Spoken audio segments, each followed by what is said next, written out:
오늘 우리가 읽을 말씀은 출애굽기 26장 30절에서 37절까지의 말씀입니다. 평소 때 우리가 잘 대하지 않는 성경 본문이지만 우리 다 같이 한 목소리로 천천히 함께 읽도록 하겠습니다. 너는 산에서 보인 양식대로 성막을 세울지니라.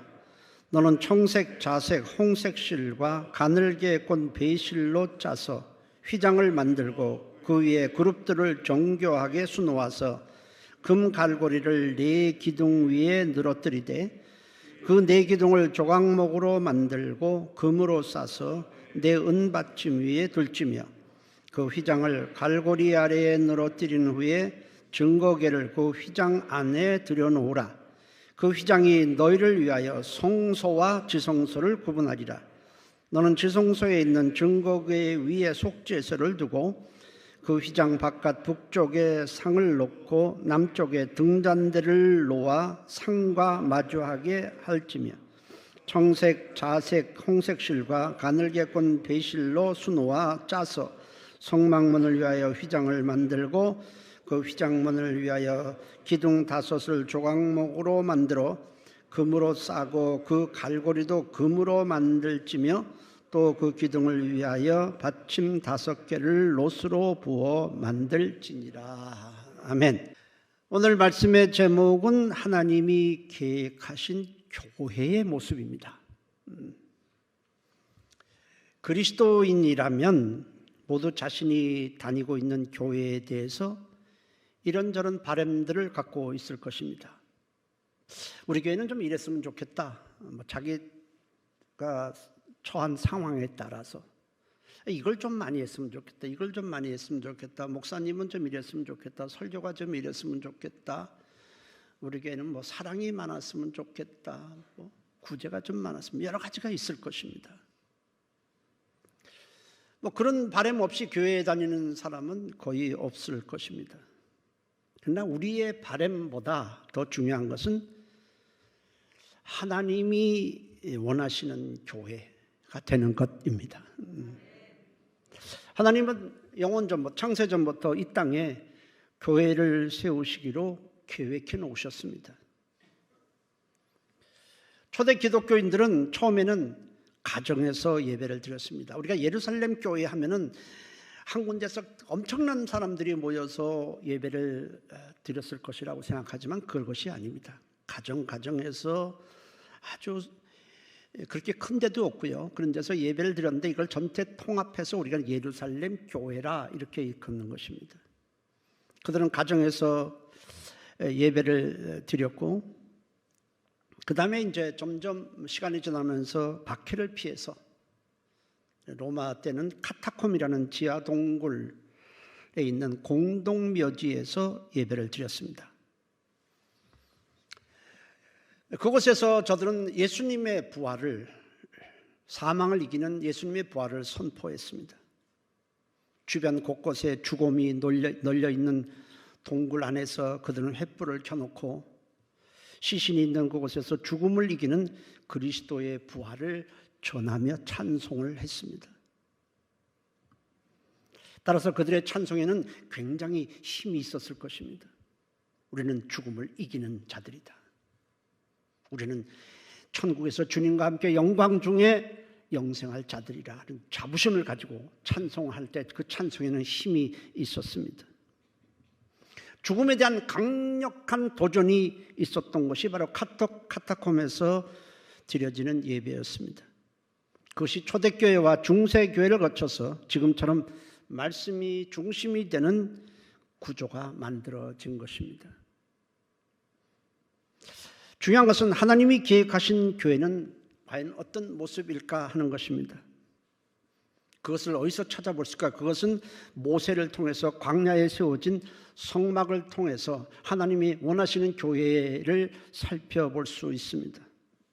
왜냐하면 성막은 장차 이 땅에 세워질 교회의 모형이었기 때문에 그렇습니다. 때문에 우리가 성막에 대한 영적 의미를 제대로 알기만 하면 주님이 계획하신 교회가 어떤 모습이어야 하는 것을 우리는 알 수가 있습니다. 사도행전에 오면 광야의 구약대에 세워진 광야의 성막을 광야교회라고 기술을 하고 있습니다. 앞으로 세워질 교회의 모형이라는 겁니다. 사도행전 7장 44절에는 광야에서 우리 조상들에게 증거의 장막이 있었으니 이것은 모세에게 말씀하신 이가 명하사 그가 본 양식대로 만들게 하신 것이라 했고, 사도행전 7장 38절에는 시내산에서 말하던 그 천사와 우리 조상들과 함께 광야 교회에 있었고라고 했습니다. 이스라엘 백성들은 성막에서 하나님을 섬기고 예배를 했습니다. 그리고 성막은 자기네들이 임의로 지은 것이 아니라 하나님께서 설계하신 대로 그대로 지었습니다. 하나님은 성막의 크기와 넓이와 높이와 재료까지 모두 일일이 다 정해 주셨습니다. 중요한 것은 이 성막의 크기보다는 그 안에 들어갈 재료와 구조에 대한 영적 의미입니다.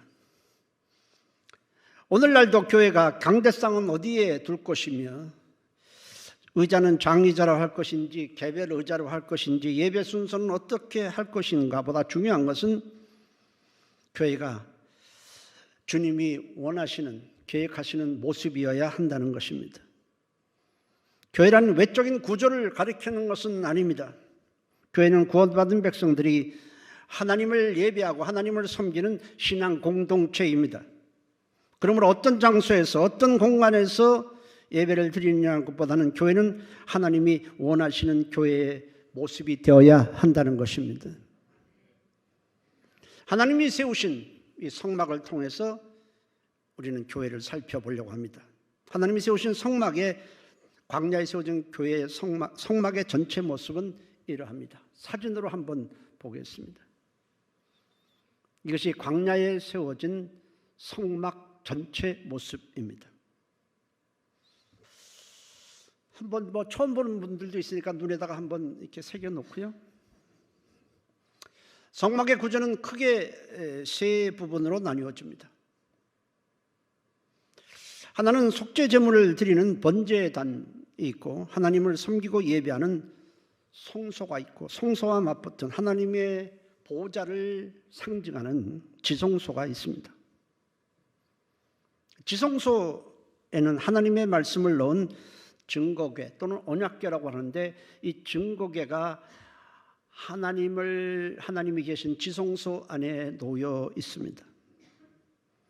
이는 무엇을 말하느냐? 우리가 말씀을 통해서 우리가 하나님을 만나게 된다는 것을 보여주고 있습니다. 성막 전체는 이거 울려요.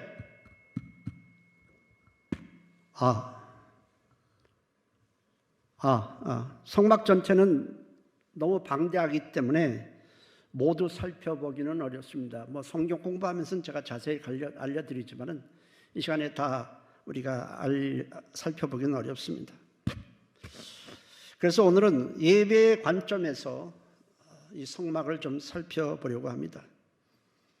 예배는 십자가를 예표하는 번제단에서 속죄 제물을 드린 제사장들이 성소에서 드리게 됩니다. 이 성소 사진을 한번 보겠습니다. 저 위에서 본 거고 옆에서 본 것입니다. 저 보면 넓은 부분이 성소, 하나님을 예배하고 섬기는 장소고, 좁은 부분은 하나님의 보좌를 가리키는 지성소입니다. 거기는 들어갈 수가 없습니다. 성소에서 제사장들이 그곳에서 예배하고 섬기게 됩니다. 성소에는 모든 백성들이 다 들어갈 수 없어서 백성들을 대표해서 선택된 제사장들만 예배하게 되지만은, 신약에 와서는 십자가의 피로 구원받은 모든 성도가 하나님을 예배하고 섬기는 제사장이 되었습니다. 이것을 만인 제사장이라고 말을 합니다. 따라서 나는 하나님을 예배하고 하나님을 섬기는 제사장이다. 할렐루야. 중요한 네 가지를 좀 살펴보겠습니다. 계속 울려요. 첫째로, 이 성막의 재료는 조각목이 사용되었습니다. 지성소 안에 있는 언약 증거계, 진설떡을 놓는 상, 성막의 널판, 기둥 모두 다 조각목으로 만들었습니다. 이 조각목이라고 하는 것은 뭐 조각조각 된 나무 그런 뜻이 아니고, 광야에서, 메마른 광야에서 유일하게 볼 수 있는 나무, 또 흔하게 볼 수 있는 시띠나무를 가리켜서 이 조각목이라고 말합니다. 이 시띠나무에 대한 사진을 한번 보겠습니다. 이게 광야에서 볼 수 있는 유일한 나무인 시띠나무입니다. 이것을 우리는 조각목이라고 성경은 번역해 놓았습니다. 메마른 광야에서 자라기 때문에 잎도 없습니다. 당연히 열매도 없습니다. 크게 자라지도 못하고 둘레도 넓지 못한 자그마한 나무고 가시만 무성한 나무입니다. 옹이도 많이 젖어 있고 뒤틀려 있어서 건축 자재로 사용하기에는 전혀 합당하지 않습니다. 우리가 나무로 집을 짓는다고 한번 생각해 보십시오. 나무가 곧고 단단하고 뒤틀리지 않는 나무를 당연하게 사용할 것입니다. 그런데 시띠나무는 하나님을 예비할 성막을 만드는 재료로는 도무지 어울리지 않는 나무입니다. 그럼에도 불구하고 하나님은 그 뒤틀어지고 옹이도 많이 쥐어 있고 곧지도 않는 그 나무를 가지고 성막을 짓도록 명하셨습니다. 여기에는 중요한 영적 의미가 담겨져 있습니다. 시띠나무 조각목은 바로 우리를 가리키고 있습니다.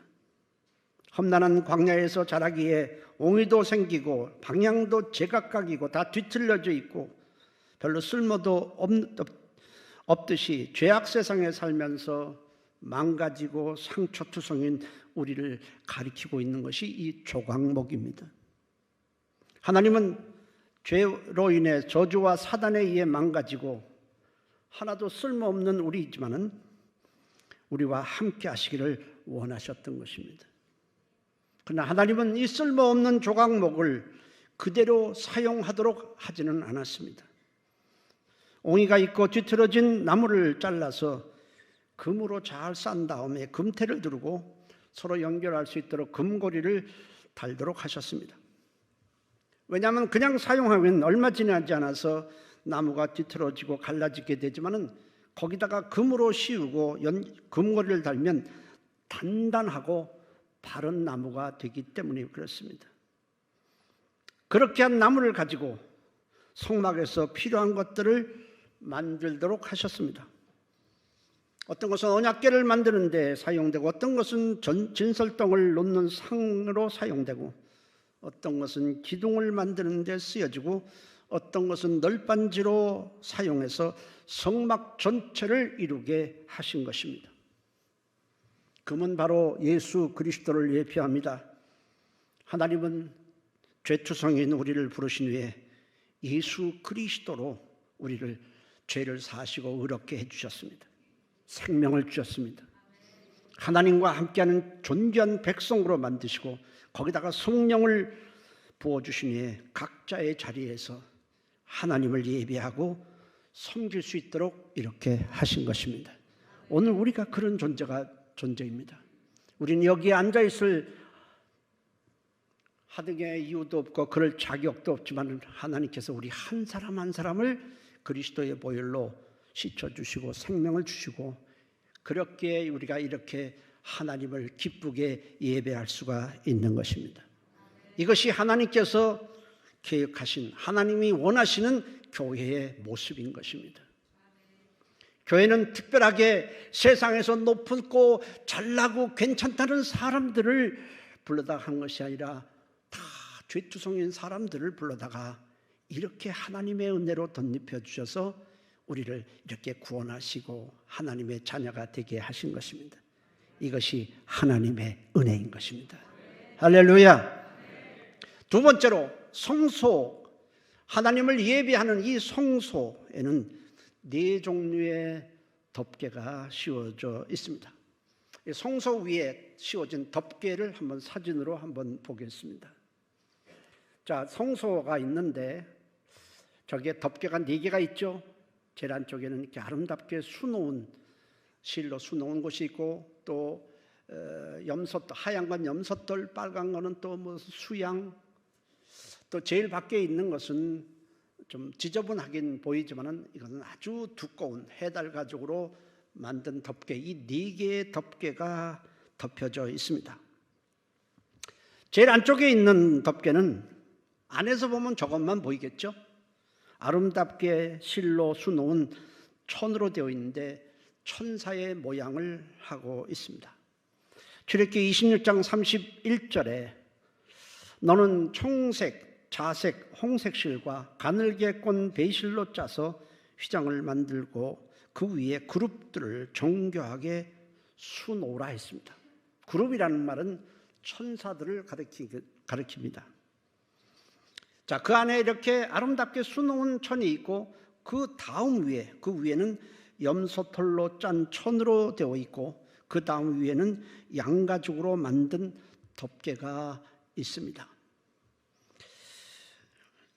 그리고 마지막으로는 바깥에 보이는 덮개는 해달 가죽으로 만들었습니다. 두꺼운 해달 가죽입니다. 4개의 덮개에는 각각 영적 의미가 담겨져 있습니다. 맨 겉에 있는 덮개인 해달 가죽 두껍죠. 이것은 햇볕과 모래 바람 잘 막아줍니다. 그렇지만 거기는 먼지도 많이 타고 오니까 당연히 볼품이 없습니다. 하나님은 성막을 만드실 때 외관을 화려하게 만들지 않았습니다. 밖에서 보면 뭐가 이렇게 지저분한 뭐가 이렇게 덮여져 있는 것 같아요. 그러나 외부로부터 오는 어떤 것도 다 막아내고 안을 완벽하게 보호할 수 있도록 하나님이 성막을 만드셨다, 교회를 만드셨다는 것입니다. 교회가 세상 보기에는 참 초라할 수 있어요. 이렇게 건물을 진 교회니까 굉장히 아름답다 생각할지 모르지만 이거는 뭐 몇 안 되는 것이고요. 교회는 건물이 웅장한 것도 아니고 안에 화려한 시설이 있는 것도 당연히 아닙니다. 초대교회에 무슨 거기 시설이 있었겠습니까? 초대교회, 중세교회도 마찬가지입니다. 건물 한 귀퉁이에서 여러 가지 그 상점들이 들어와 있죠. 상가들이. 여기는 컴퓨터, 여기는 식당, 뭐 그 한 귀퉁이에서 예배드리는 곳도 있고 지하에서 예배드리는 교회도 있습니다.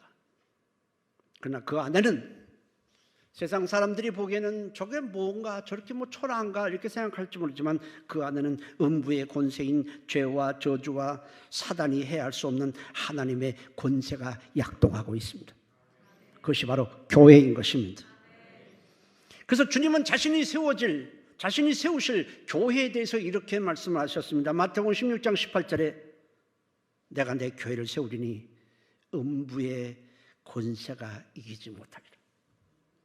교회 안에는 하나님의 권세가 약동하고 있습니다. 사망을 이기는 권세가 약동하고 있고 사단을 이기고 죄를 이기고 저주를 이기는 권세가 약동하고 있습니다.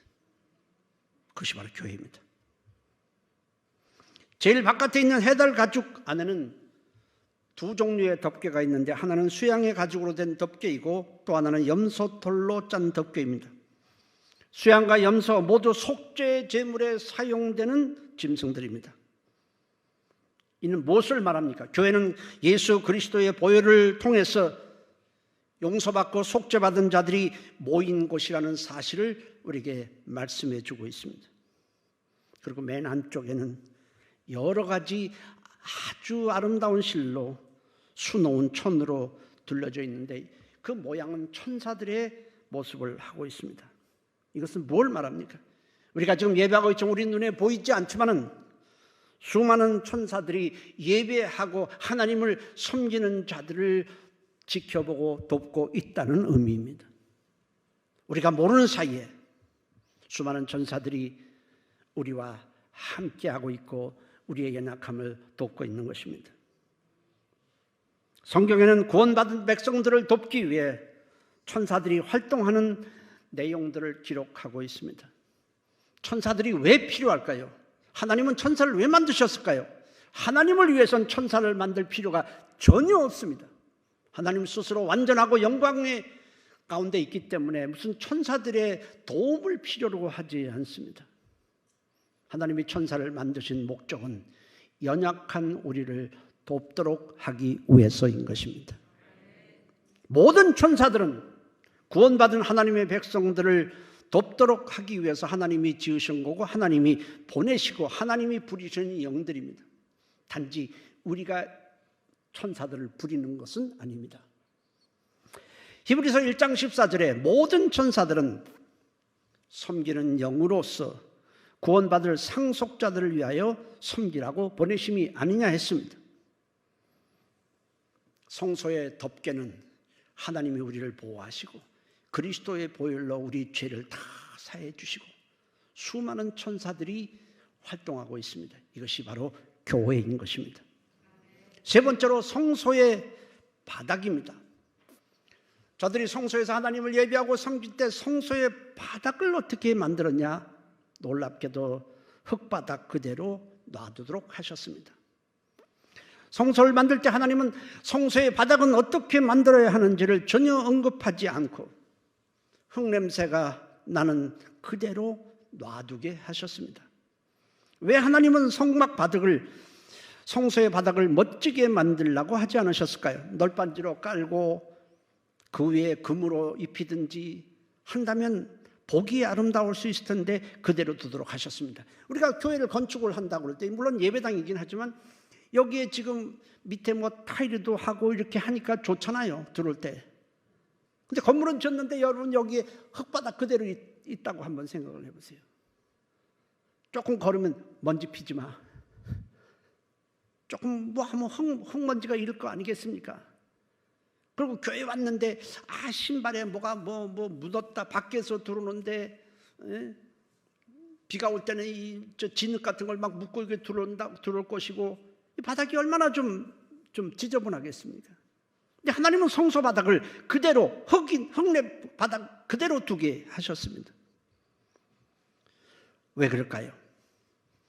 하나님은 흙바닥, 우리가 땅을 딛고 지금 사는 이 흙이 아닙니까? 바닥을 통해서 이 땅의 소리들이 그대로 하나님께 상달되기를 원하셨기 때문입니다. 삶의 아픔과 삶의 고통 소리가 그대로 하나님께 전달되도록 하기 위해서 그 위에다가 아무것도 두지 않도록 하신 것입니다. 제사장들은 성소의 앞에 바로 지성소 바로 앞에 바깥이지만 거기에 분향단이라는 것이 있습니다. 분향단에서 향을 피웁니다. 거기서 무릎 꿇고 기도하기도 하고 아니면 서서 하나님께 간절하게 기도합니다. 이 지성소라는 막혀있는데 그 안에는 하나님의 임재가 있습니다. 그 앞에서 저는 간절하게 기도를 냈습니다. 백성들을 위해서 기도하고 나라를 위해서 기도하고 매일매일 일어나는 신앙 공동체 안에서 발생하는 문제들을 위해서 기도하고 하나님의 도우심과 하나님의 지혜와 하나님의 능력을 구했습니다. 그래서 이 구약에서 저들이 향연을 피면서 기도하는 모습에 대해서 계시록 8장 4절에는 이렇게 기록합니다. 향연이 성도의 기도와 함께 천사의 손으로부터 하나님 앞으로 올라가는지라 했습니다. 하나님은 구원받은 그의 백성들이 교회에서 부르짖는 기도를 듣고 싶어 하십니다. 교회는 당연히 기도 소리가 커야만 하는 것입니다. 기도하는 자가 많고 기도 소리가 끊이지 않아야 하는 것입니다. 저도 수많은 교회들을 다녀봤습니다.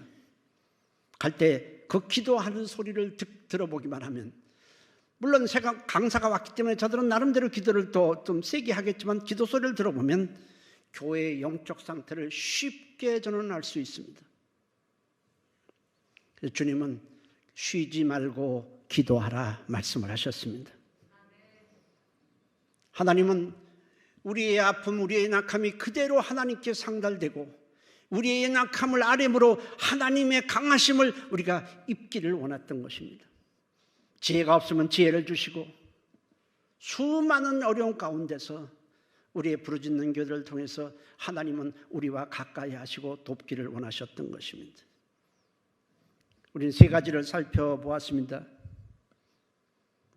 성막 안에서 일하는 사람들 다 조각목 같은 우리들입니다. 그리고 그렇지만은 우리가 이 교회에 들어왔지만은 여기는 수많은 우리를 헤아리는 영적 권세를 완전히 막아주는 하나님의 은혜가 있습니다. 죄와 저주와 사단이 우리를 쓰러뜨리지 못하는 것입니다. 우리는 사망을 비웃는 자가 되었습니다. 그리고 우리는 연약하고 매우 부족하지만 우리가 하나님을 예배하고 섬기고 하나님께 부르짖을 때 천사들이 우리를 지키고 있는 것입니다. 얼마나 많은 천사들이 이 시간도 활동하고 있는지 모릅니다. 하나님은 그리고 성소의 바닥을 통해서 우리의 아픔과 괴로움과 우리의 연약함이 그대로 하나님께 상달되기를 원하셨던 것입니다. 네 번째로 우리가 알아봐야 될 것은 성막은 과연 어떤 곳에 세울 것이냐 하는 것입니다. 성막은 구름 기둥이 머무는 곳에다가 세우도록 하셨습니다. 성막과 구름 기둥과의 관계를 한번 사진으로 한번 보겠습니다. 제 광야인데 위에 구름이 쫙 있죠. 그렇죠? 구름이 안 보이세요? 구름이 있고 그 구름 가운데 하나의 구름이 기둥을 이렇게 내려왔고 거기다가 성막이 세워졌다, 그런 얘기입니다. 저들이 광야를 지나다가 여기다가 성막을 세우자, 그리고 여기다가 우리가 텐트를 치고 한번 여기다 거처를 정하자 해서 성막이 세워진 것이 전혀 아닙니다. 하나님은 애굽에서 종살이 하던 자를 구원해 내신 후에 광야로 인도하셨습니다. 광야는 사람이 살 곳이 못 돼요. 낮에는 온도가 40도 내지 50도까지 상승을 합니다. 구름 한 점이 없어요. 거기서 하루길만 지난다면 다 쓰러집니다. 다 죽게 돼요. 놀랍게도 밤에는 하루의 기온차가 40도 내지 심지어는 50도까지 차이가 납니다. 밤에는 그냥 놔둘 경우 전부 추위에 얼어 죽고 맙니다. 이런 곳에서 어떻게 삽니까? 낮에는 그 내리쬐이는 그 햇볕을 막을 길이 없습니다. 밤에는 몰아치는 이 추위를 견뎌낼 방법이 없습니다. 그런데 그들이 이런 광야에 들어서자마자 갑자기 어디선지 모르게 구름이 몰려오더니 하늘을 뒤덮습니다. 광야에서 그런데 놀랍게도 햇빛이 내릴 때는 엄청 더워서 사람이 살 수 없지만 구름이 쫙 가리면 놀랍게도 시원해집니다. 구름이 하늘을 딱 덮습니다. 그러더니 뜨거운 햇볕을 막아주었습니다. 자, 문제는 저들이 이동을 해야 되는데 어떻게 할 것입니까? 그런데 갑자기 하늘 구름 가운데 한 구름이 기둥이 되어서 밑으로 이렇게 내려왔습니다. 그리고 그들의 길을 인도하기 시작한 것입니다. 생각을 해보십시오. 약 200만 명이 출애굽을 했습니다. 200만 명이라 그러면 굉장히 많은 숫자고 광야에 여러 군데로 흩어져 있다면 저 끝 뒤에서 앞이 보일 수가 없습니다. 우리가 해외에 어디 가는 데 가면, 우리나라 여행을 가면 가이드가 이렇게 깃발을 들죠. 그걸 보고 따라오라는 겁니다. 근데 사람의 시력이 어느 정도 돼요? 그 200만 명이 광야에 엄청 흩어져, 그 대열의 길이는 1km, 2km도 될 수 있습니다. 어떻게 따라갑니까? 그 깃발이 어떻게 보입니까? 그렇지만 구름 기둥이 싹 내려왔을 때 그 구름 기둥은 아무리 먼 곳에서도 다 볼 수 있습니다. 저들이 구름 기둥이 막 움직이니까 그 구름 기둥을 따라갔습니다. 그리고 구름 기둥 위에는 구름이 있어서 모든 뜨거운 햇볕을 막아주었습니다. 밤이 되면 기온이 급강하는데 이 구름 기둥이 갑자기 불 기둥으로 변하고 하늘의 구름도 벌겋게 난방 시스템이 되는 겁니다. 추위를 완벽하게 막아주었습니다. 저들은 멀리서도 그 구름 기둥을 보고 따라갔습니다. 그러다 갑자기 구름 기둥이 더 이상 가지 않고 멈추게 되면 구름 기둥이 내려오는 그곳에 성막을 지었습니다. 다시 움직이면 성막을 걷고 저들이 텐트를 다 걷고 다시 구름 기둥을 따라갔습니다. 민수기 9장 17절에 구름이 성막에서 떠오르는 때는 이스라엘 자손이 곧 행진하였고 구름이 머무는 곳에 이스라엘 자손이 진을 쳤으니, 민수기 9장 22절에는 이틀이든지 한 달이든지 1년이든지 구름이 성막 위에 머물러 있을 동안에는 이스라엘 자손이 진영에 머물고 행진하지 아니하다가 떠오르면 행진하였으니라고 말하고 있습니다. 이 기본기둥은 오늘날 우리에게 역사하시는 성령님을 예표하고 있습니다. 구름기둥이 머무는 그곳에 성막을 세웠다는 것은 두 가지 중요한 영적 의미가 있습니다. 하나는 교회를 시작하게 하시는 분이 성령님이라는 것입니다. 사람들이 모여서 교회를 한번 하자 그러면 뭐가 괜찮겠다 해서 하는 것이 아니라 성령님이 교회를 시작하게 하시는 분이라는 것입니다. 인간이 교회를 만드는 것이 아닌 것입니다. 또 하나는 교회는 반드시 성령으로 시작했으니까 성령의 인도를 받아야 한다는 뜻입니다. 성령님의 인도를 받지 않는다면 그건 주님이 계획하신 교회가 아니라 사람들의 모임에 불과한 것입니다. 오순절에 성령이 강림하신 후에 이 땅에 주님이 오랫동안 계획한 진짜 교회가 세워졌습니다. 왜 성령님이 주님이 부활하신 다음에 교회를 만들라 하지 않고 성령이 오신 후에 교회를 만들도록 하셨을까요?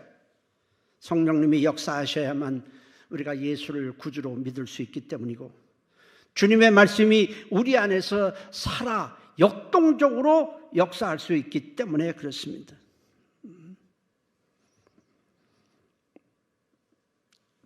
여러분, 우리가 히브리서 4장 12절에 하나님의 말씀은 살아있고 활력이 있어서 우리의 영과 혼과 골수를 찔러 쪼개게 하고 우리의 생각과 마음을 다 변화시킨다고 말했습니다.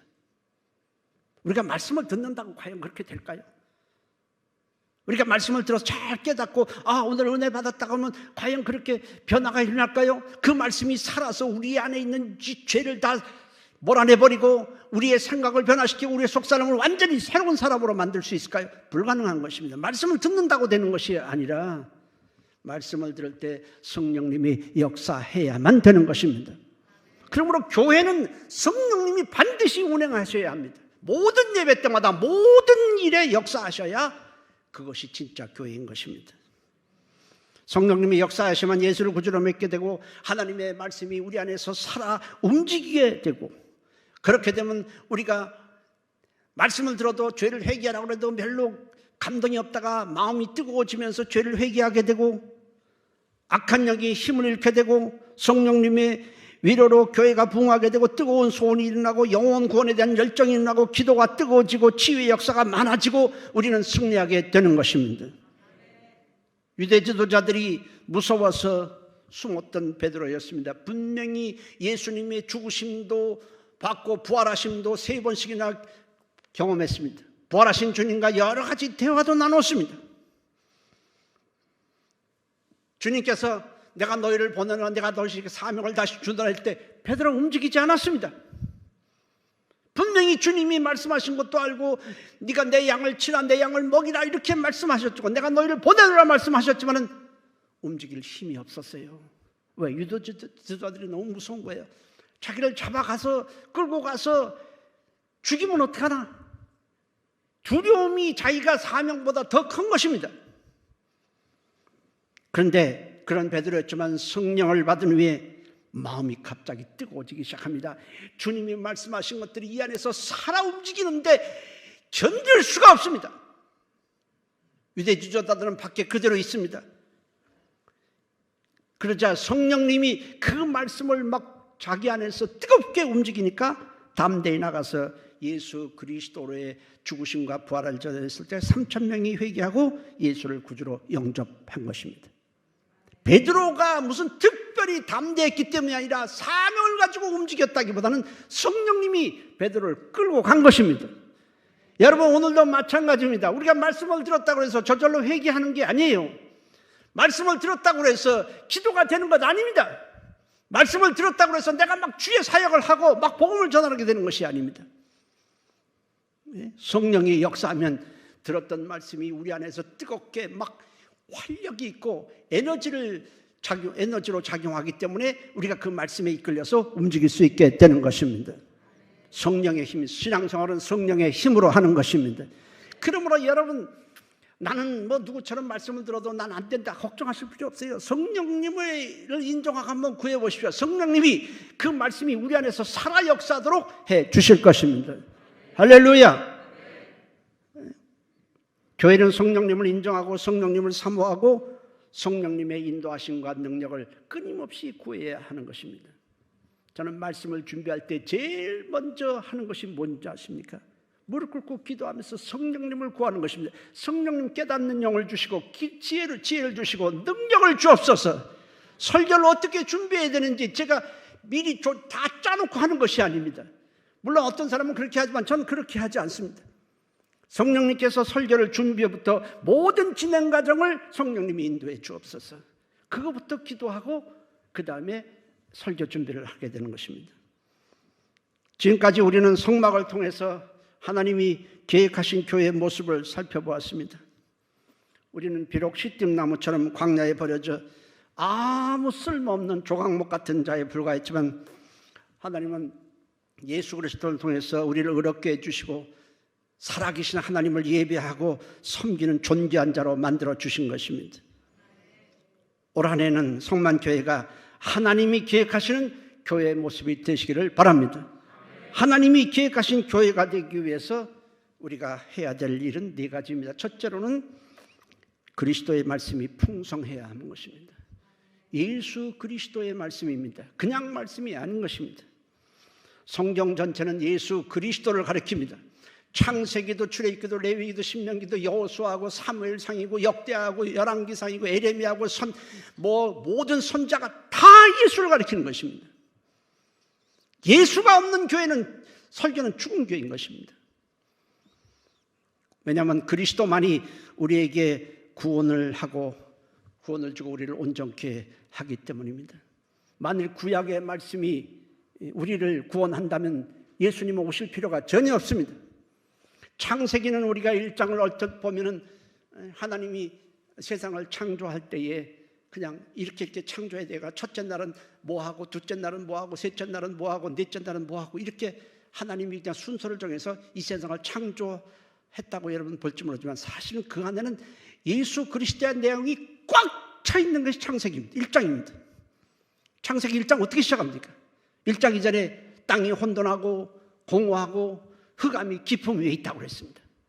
혼돈, 공허, 깜깜함이 이 세상에 있는데 거기서 빛이 있으라 하니까 빛이 오면서 생명체들이 나타나고 해와 별들이 나고 모든 것이 질서가 잡히고 지구가 아름다워진 것입니다.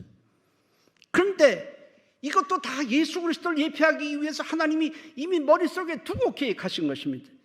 그래서 고린도후서 4장 6절에는 창세기 1장 2절을 이용해서 이렇게 말합니다. 어둠 가운데서 빛이 있으라 하신 그 하나님께서 창세기 1장 2절입니다. 예수 그리스도 안에 있는 하나님의 영광의 빛을 우리 죄 가운데 있는 우리에게 비추셨느니라. 결국 그 빛은 예수 그리스도를 예표한 것입니다. 여러분, 우리가 굉장히 노력하고 애쓰고 이렇게 하면 될 거라고 사람들이 모여서 우리가 새 사람 될 수는 없습니다. 그러나 우리가 예수 그리스도의 빛이 우리 안에 들어왔을 때 우린 죄가 물러가고 저주가 물러가고 사망이 물러가고 하나님의 생명이 흐르고 우리가 구원받게 되는 것입니다. 성경 전체는 다 예수 그리스도예요. 구약은 오실 예수를 말하고 신약은 오신 예수를 말하고 계시록 가서는 다시 오실 예수를 말하는 것입니다. 예수가 없다면 성경은 아무런 가치도 없어요. 그러니까 우리는 그리스도의 말씀이 풍성해야 하는 것입니다. 주님의 말씀만이 진리입니다. 율법은 진리가 아닙니다. 그래서 예수가 오면 진리가 오니까 이제 율법은 사라지는 것입니다. 주님의 말씀은 진리이기 때문에 믿음이라는 것은 어디서 납니까? 들음에서 난다? 여러분 그렇게 얘기하면 안 돼요. 말씀을 들으면 믿음이 생긴다? 아니에요. 창세기 안만 읽어보세요. 출애굽기 안만 읽어보세요. 믿음은 절대로 생기지 않습니다. 믿음은 들음에서 나고 들음은 그리스도의 말씀으로 만미암느니라. 할렐루야. 그래서 믿음은 예수의 말씀으로 된다. 들음이라는 것은 그리스도의 말씀을 들어야 되는 것이에요. 구약때 사람들이 성경을 달달달달 외웠어요, 여러분.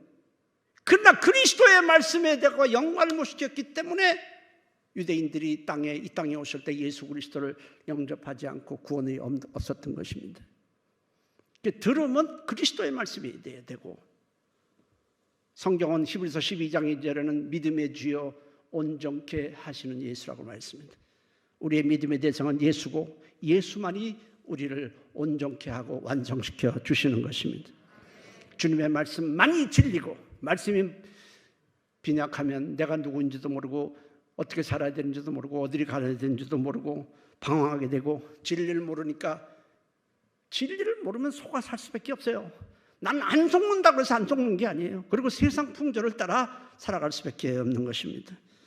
하나님이 계획하시는 모습에서 가장 중요한 것은 그리스도의 말씀이 풍성해야 되고, 교회 자랑의 첫 번째는 그리스도의 말씀이 풍성한 것입니다. 하나님이 원하시는 계획하신 교회 모습이 되게 두 번째는 기도가 뜨거워져야 되는 것입니다. 하나님은 우리의 부르짖는 소리를 듣고 일하시는 것입니다. 예레미야 33장 2절에 이를 행하시는 여호와, 그것을 지어 성취하시는 여호와, 그의 이름을 여호와라는 이가 이와 같이 이르시도다. 너는 내게 부르짖으라. 내가 응답하겠고 네가 알지 못하는 크고 은밀한 일을 내게 보이리라 했습니다.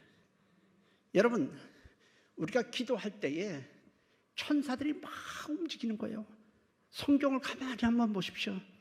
히스기야가 아수르가 대군이 쳐들어왔을 때 저들이 막 하나님을 조롱하는 편지를 보니까 그 편지를 가지고 하나님 앞에 나갔다. 하나님 앞에 나갔다는 게 도대체 어디로 나갔다는 겁니까? 바로 성막 안에 있는 성소 안에 그 분향단 앞으로 나갔다는 거예요. 그 지성소는 들어갈 수 없으니까 그 앞에서 그 편지를 들고 하나님 보시옵소서, 저들이 우리를 쳐들어왔습니다. 우리는 저들을 상대할 힘이 없습니다. 어떻게 해야 됩니까? 막 부르짖을 때에 하나님께서 천사를 보내서 하룻밤에 아수르 대군 18만 5천 명을 죽여버렸다는 거예요. 베드로가 옥에 갇혔을 때에 교회는 열심히 기도했습니다. 내일 아침이면 베드로는 이제 처형이 되어야 됩니다. 그런데 교회가 기도할 때 하나님이 천사를 보내서 한밤중에 옥문을 열고 베드로에게 묶여있던 다 쇠사슬을 풀고 거기서 빠져나오는데 그 경비병들이 쫙 서 있는데 경비병들의 눈을 흐리게 하고 밖에 나왔습니다. 다 천사의 활동인 것입니다. 여러분, 우리가 기도할 때 그냥 기도를 허공에 그냥 막 하는 것으로 생각하지 말고, 우리가 기도할 때 하나님이 도우시고 천사로 지원하시고 우리를 돕고 계시다는 사실을 믿으시기를 주의 이름으로 축복합니다. 그리고 세 번째는 그리스도의 보혈이 교회는 살아 역사해야 되는 것입니다. 그럴 때 누구든지 와서 죄 용서받고 의롭게 되고 하나님 앞에 담대하게 나갈 수 있는 것입니다. 여러분, 세상이 어떤 곳입니까? 여러분, 지금 정치하는 걸 한번 꼬라지를 한번 보십시오. 어떻게 하든지 10년 전, 20년까지도 다 끄집어내서 정죄해서 죽이려고 쓰러뜨리려고 하는 것이 정치인데, 정치만 그런 것이 아닙니다. 세상이 다 그래요. 정말 내가 대선 후보 나오는 사람들 대단한 사람이라고 해서 그거 모진 것을 어떻게 다 견디나. 근데 정치인들 뿐이 아니에요. 지금 욕하는 그 사람도 후보에 나오면 역시 또 그렇게 다 끄집어낼 것입니다. 이게 세상의 속성이고 마귀의 속성입니다.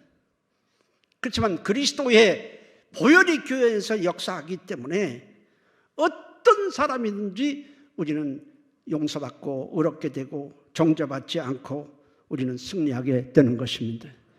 누구든지 와도 상관없습니다. 교회는 그리스도의 보혈이 풍성해야 하는 것입니다.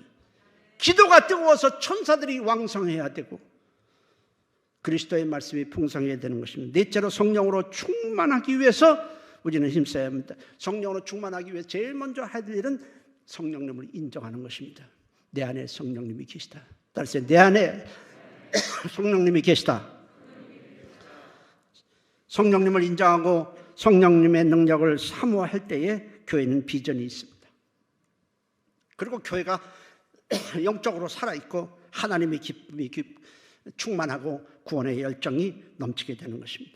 여러분, 성만교회가 어떤 교회예요? 무슨 교회예요? 성령으로 충만한 교회 아닙니까? 그럼 교회 이름을 바꿀까요? 그냥 성만교회가 아니에요. 성령으로 충만한 교회. 목회할 때 이 이름을 제가 지었습니다. 하나님이 내가 어떻게 하면 목회를 성령님이 도와주시면 된다. 성령님의 도움을 내가 간구하면 성령님이 도와주실 것이다. 내가 진리의 말씀과 성령을 구하면 성령님은 반드시 함께 하실 것이다. 이걸 소망했기 때문에 성령 충만해서 성만교회라고 이름을 지은 것입니다. 그럴 때 우리가 그렇게 할 때에 그리스도의 말씀이 풍성하고 기도가 뜨겁고 그리스도의 보혈이 살아 움직이고 성령의 능력을 구할 때에 성령님의 능력으로 인해서 교회가 부흥되는 것입니다. 부흥되기를 원하지 않는 사람이 어디 있겠습니까? 모든 교회가 부흥되기를 원해요. 그러나 사람의 노력으로 이렇게 하면 된다 저렇게 하면 된다 해서 되는 것이 아니에요. 사람의 능력으로 부흥되는 것이 교회가 아닌 것입니다. 부흥의 주체자는 성령님인 것입니다. 사도행전 9장 31절에 그러므로 그리하여 온 유대와 갈릴리와 사마리아 교회가 평안하여 든든히 서가고 주를 경외함과 성령의 위로로 진행하여 수가 더 많아지니라. 제가 소리를 지르니까 기침이 나잖아요. 이것도 은혜예요. 우리 모두 성만교회가 주님이 계획하신, 주님이 원하시는 교회의 모습이 되기 위해서 우리 모두 힘쓰시기를 예수의 이름으로 축복합니다. 할렐루야. 시간 통성으로 기도합니다. 간절한 마음으로 기도합니다. 하나님, 우리 성만교회가, 내가 다니고 있는 교회가 주님이 원하시는 교회의 모습이 될 수 있도록 인도해 주세요. 평소 때 기도하지 않는 사람이라도 이 시간에 한번 간절하게 하나님께 기도합시다. 하나님, 우리 교회가 성령의 역사하고 천사들이 활동이 많아지고 수많은 사람들이 와서 죄 용서받아서 구원받고 구원의 열정이 살아나고 하나님의 말씀 위 안에 살아있는 교회가 되도록 인도해 주옵소서. 우리 주여 한번 하시고 통성으로 기도하시기 바랍니다. 주여, 하나님 아버지, 우리 교회를 하나님의 축복해 주옵소서.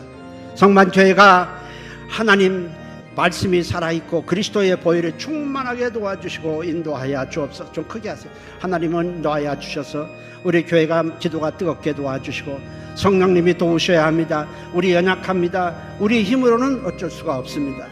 우리 힘으로는 안 됩니다.